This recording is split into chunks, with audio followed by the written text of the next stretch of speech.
Hello friends, हम लोग हमारा साइंस का चैप्टर नंबर 10 प्रकाश का परावर्तन तथा अपवर्तन को सीख रहे थे।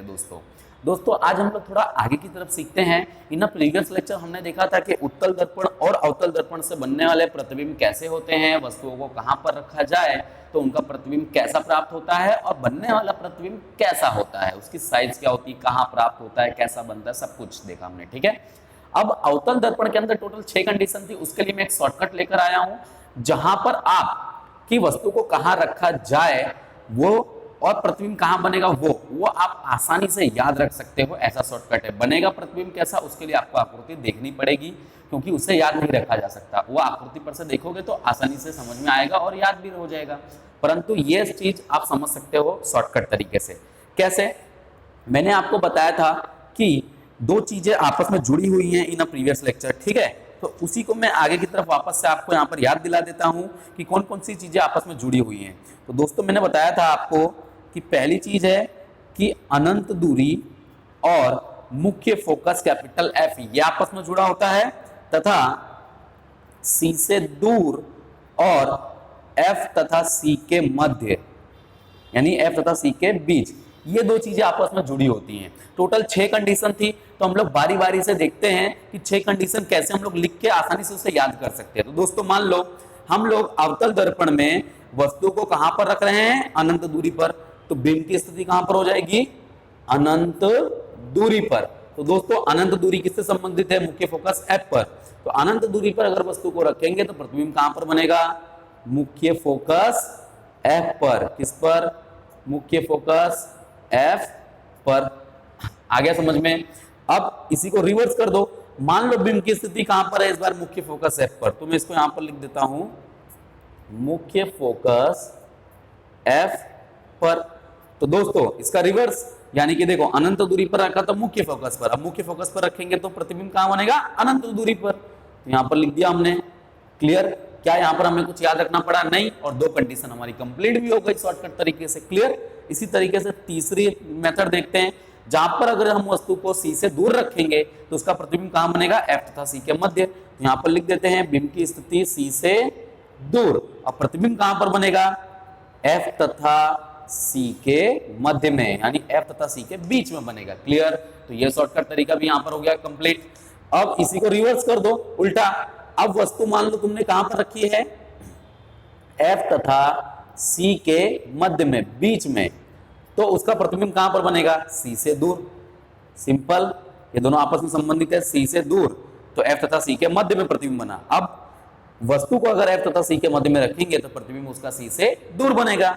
अब इसके अलावा की जो दो कंडीशन थी वो क्या थी, यदि वस्तु को अगर हम सी पर ही रखें, यानी सी यानी क्या, वक्रता केंद्र पर ही रखें, तो उसका प्रतिबिंब सी पर ही बनता था। तो ये तो सेम टू सेम हो गया, पांचवी कंडीशन कंप्लीट।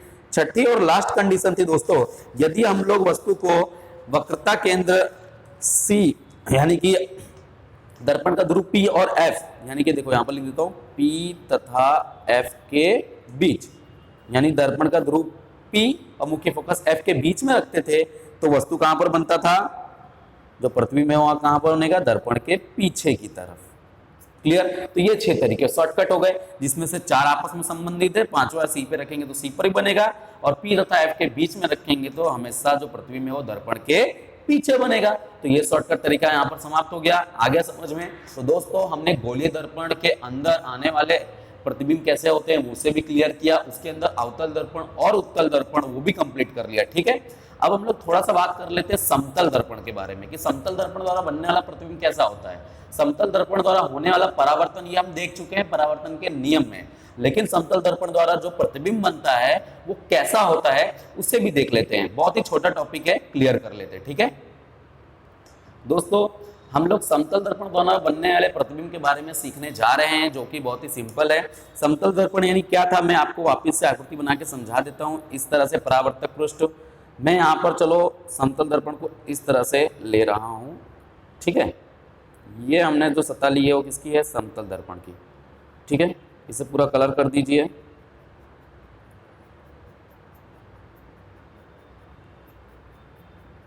तो ये हमने क्या ले लिया, एक समतल दर्पण। ठीक, क्या ले लिया, समतल दर्पण। अब इस समतल दर्पण के अंदर कोई भी वस्तु को रखो, तो मान लो ये वस्तु एक हमने ले ली है यहाँ पर समतल दर्पण के सामने A और B, ठीक है, ये एक वस्तु है। अब समतल दर्पण के द्वारा कैसे परावर्तन होगा, सबसे पहले आप सभी को पता है ये यहाँ पर केंद्र से टकराएगा, टकराने के बाद क्या हो जाएगा, परावर्तित हो जाएगा, यानी प्रकाश की किरण आई, टकराई और परावर्तित हो गई। अब यहाँ से एक किरण जाएगी, ये भी प्रकाश की किरण टकराई और उसी दिशा में पुनः क्या हो गई, परावर्तित हो गई। क्लियर, समझ में आ गया आप सभी को। अब इसके द्वारा बनने वाला प्रतिबिंब कैसा होगा, तो ये हम लोग सीख सकते हैं। कैसा, इसे अगर हम लोग पीछे की तरफ काल्पनिक रेखा के रूप में बढ़ाएं इस तरह से, तो देखिए जहां पर ये दोनों आपस में मिलेंगे वहीं पर प्रतिबिंब का निर्माण हो जाएगा। तो ये जो यहाँ से यहाँ तक की जो दूरी है यही क्या कहलाएगा, प्रतिबिंब की दूरी, जिसे मैं यहाँ पर लिख देता हूँ A' और B'। क्लियर, प्रकाश की किरण आई, टकराई, परावर्तित हो गई, इसे क्या किया हमने, पीछे की तरफ आभास किया, यानी काल्पनिक रेखा को बढ़ाया है, तब जाके उसका प्रतिबिंब हमें प्राप्त हुआ है। ठीक है, यहाँ पर हमने वस्तु को रखा है, तो यहाँ से यहाँ तक का डिस्टेंस क्या कहलाएगा, U। दर्पण से वस्तु तक की जो दूरी है वो कहलाती है वस्तु दूरी, जिसे U के द्वारा लिखा जाता है। ये आगे वाले दिनों में मैं अभी समझाऊंगा। और जहां पर प्रतिबिंब बना है, दर्पण से प्रतिबिंब की दूरी को कहा जाता है V। तो यहाँ से यहाँ तक की दूरी क्या कहलाएगी, V कहलाएगी। समझ में आ गया दोस्तों। अब समतल दर्पण द्वारा प्रतिबिंब का निर्माण तो हो चुका है, वस्तु दूरी क्या कहलाती है, एक बार लिख देते हैं। वस्तु दूरी को किसके द्वारा लिखा जाता है, U, और प्रतिबिंब की जो दूरी है उसको क्या लिखा जाता है, V से, ठीक है, दर्शाया जाता है। तो ये चीज पूरा समतल दर्पण के द्वारा परावर्तन समझ में आ गया। अब इस समतल दर्पण द्वारा जो प्रतिबिंब है वो कैसे बनते हैं, तो जरा एक चीज हम लोग देखें, दर्पण के आगे की तरफ बना है या पीछे की तरफ, दर्पण के पीछे की तरफ प्रतिबिंब बना है। तो मैंने लास्ट इन प्रीवियस लेक्चर में ही आपको ये समझाया हुआ है कि दर्पण के पीछे की तरफ बने तो कैसा प्रतिबिंब लिख देने का, आभासी और सीधा। तो लिख देते हैं समतल दर्पण द्वारा बनने वाला जो प्रतिबिंब है वो हमेशा कैसा होता है, आभासी और सीधा होता है, सदैव आभासी और सीधा होगा क्योंकि पीछे की तरफ बन रहा है। क्लियर। दूसरी चीज हम लोग क्या देख रहे हैं कि जो वस्तु दूरी है उतनी ही प्रतिबिंब की दूरी है, हाँ या ना।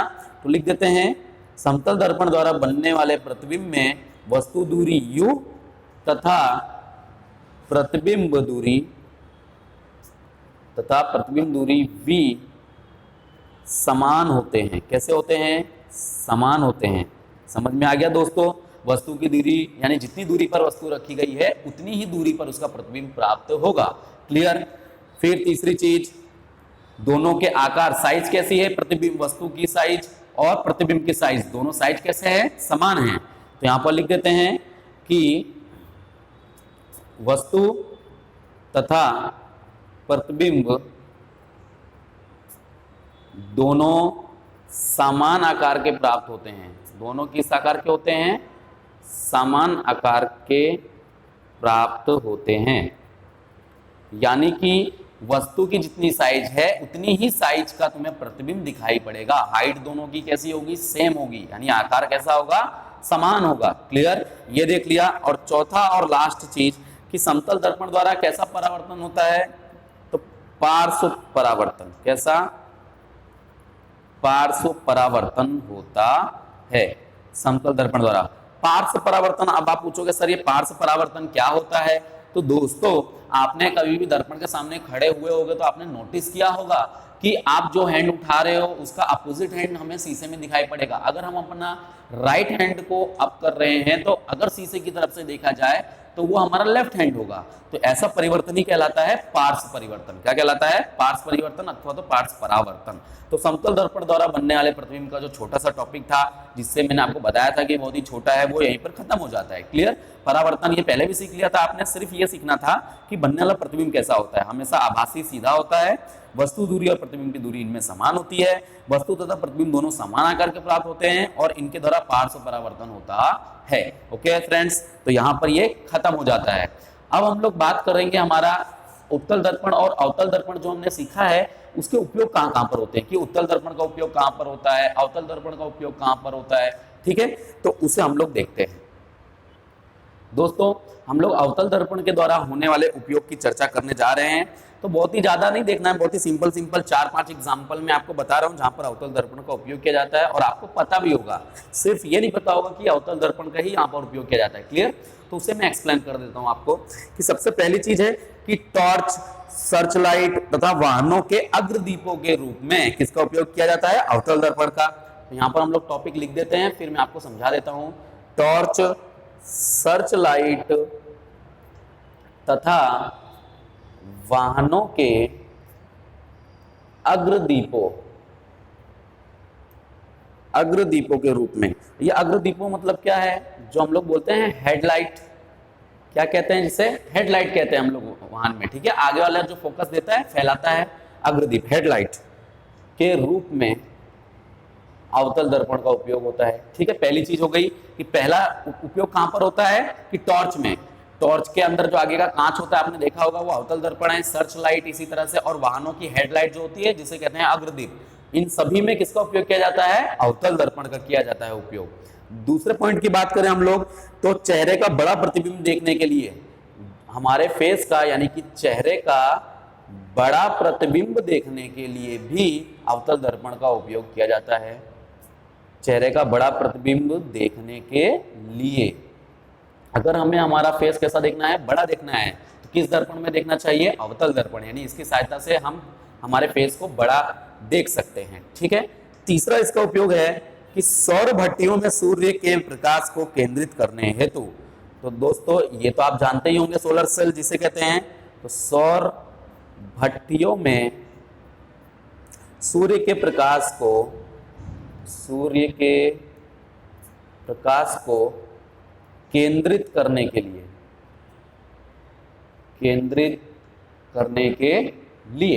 ठीक है, केंद्रित करने के लिए, यानी कि सोलर पैनल किस लिए लगाई जाती है दोस्तों?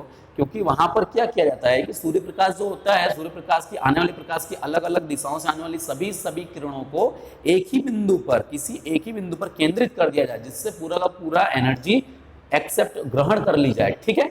तो उसके लिए भी किस दर्पण का उपयोग किया जाता है? अवतल दर्पण का। तो सौर भट्टियों में सूर्य के प्रकाश को केंद्रित करने के लिए। और चौथा इसका उपयोग है कि दंत विशेषज्ञों के द्वारा दंत चिकित्सक हेतु अवतल दर्पण का उपयोग किया जाता है, यानी कि यहां पर लिख देता हूं, दंत विशेषज्ञों के द्वारा, दंत यानी कि दांत की बात कर रहा हूं मैं, यहां पर दांत लिख देता हूं, चलो, दांत चिकित्सा हेतु, ठीक है, किसका उपयोग किया जाता है? अवतल दर्पण का। तो ये चार इसके उपयोग हैं। दंत विशेषज्ञ यानी कि डेंटिस्ट के द्वारा हमारे दांतों की चिकित्सा यानी उसके उपचार के लिए भी अवतल दर्पण का उपयोग किया जाता है। क्यों किया जाता है दोस्तों? क्योंकि हमारे दांतों के पार्ट्स को बड़ा बड़ा देखने के लिए, कहाँ पर कैविटीज लगी हुई हैं, कहाँ पर कीड़े लगे हुए हैं, वो सभी को देखने के लिए अवतल दर्पण का उपयोग किया जाता है, क्योंकि वो प्रतिबिंब को कैसा दिखाता है? बड़ा दिखाता है। कैसा दिखाता है? बड़ा। इसीलिए अवतल दर्पण का उपयोग किया जाता है। तो दोस्तों ये चार उपयोग थे अवतल दर्पण के, जो हमको आसानी से याद हो जाने चाहिए, बहुत ही सिंपल है। अब हम लोग बात करेंगे उत्तल दर्पण के उपयोग के बारे में। दोस्तों उत्तल दर्पण के उपयोग को हम लोग देखने जा रहे हैं। इसके दो उपयोग हैं, बहुत ही सिंपल हैं, जिसे मैं आपको वन बाय वन बता देता हूं। पहला है कि उत्तल दर्पण का उपयोग वाहनों में पीछे के साधन को देखने के लिए। किसमें? वाहनों में पीछे की वस्तुओं को अथवा वाहनों को देखने के लिए इनका उपयोग किया जाता है,